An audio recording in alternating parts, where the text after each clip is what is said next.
let's talk about Nico. Let's have a Nico conversation heading into the Alabama game.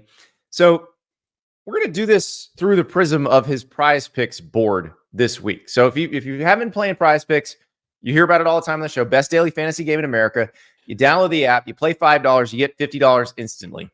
And the way it works is you pick squares. You'll have a player. There'll be a stat attached to that player. It could be a college football player, NFL player, Major League Baseball, hockey, basketball. It doesn't matter. They got everything. They got darts. They got esports. You name it. So for Nico this week, some interesting numbers. His number for passing yards is 199.5. And you decide whether he's going to throw for more than that or less than that. And I think really what you're deciding is if you think Tennessee's going to win this game. Because if you get the same kind of performance that you got in the Florida game, they ain't beating Alabama. You're going to have to get a more consistent performance. More open receivers are going to have to be hit.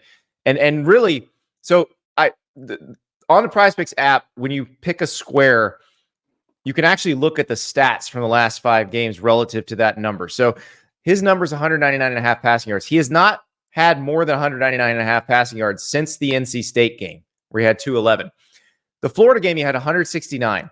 But I'm thinking about this, Ari. So he needed another 31.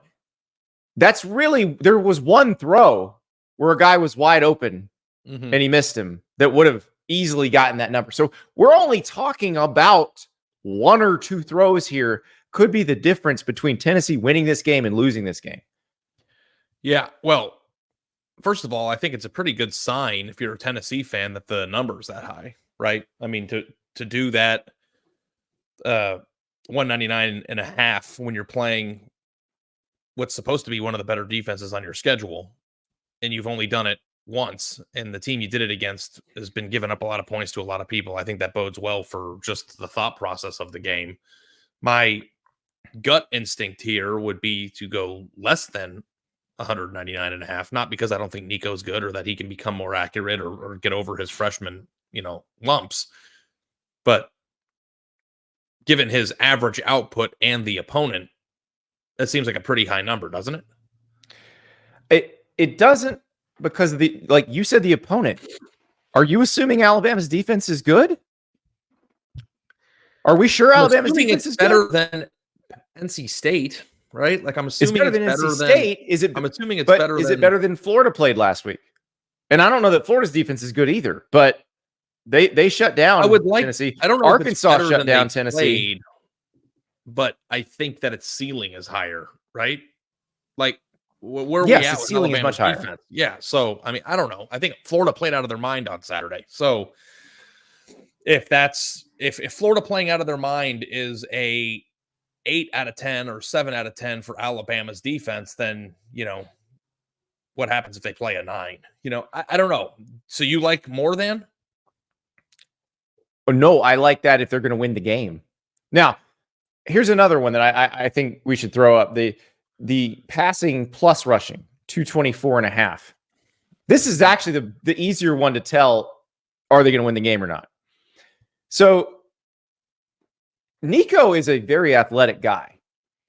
He doesn't look to run, like he's not a run first kind of quarterback, but when he gets going, he can run really well. I think you saw that in the bowl game last year against Iowa, where he scored, several touchdowns on the ground.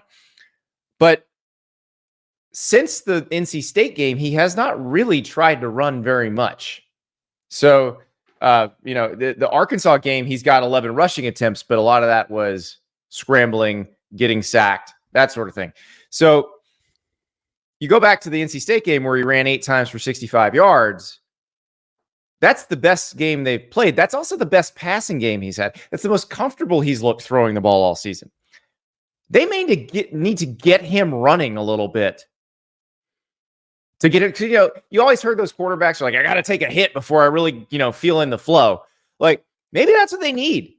Maybe that's what Nico needs to do is run a little bit, take a hit or two, and it settles him down and he throws better. Because I think he might be more efficient that way.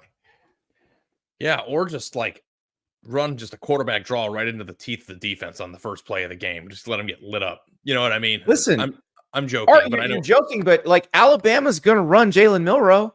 Like, no, but I think that you're like, this is a more attractive square to me than just the passing one alone, because we do know that Nico can extend plays, right? Like, I think that, you know, it is easy to feel down on the freshman for the receivers that he missed, Andy, right? But like at the same time, too, Tennessee beat Florida when he played, I think, semi poorly, right? Like, this wasn't what you anticipate. I wouldn't say semi poorly. I think just straight up poorly would be the right word for it. Yeah. So that's like great for Tennessee. If your quarterback who is playing in his first year as a starter doesn't play well, and you beat an SEC team that played really well on defense, plays best game on defense. Yeah.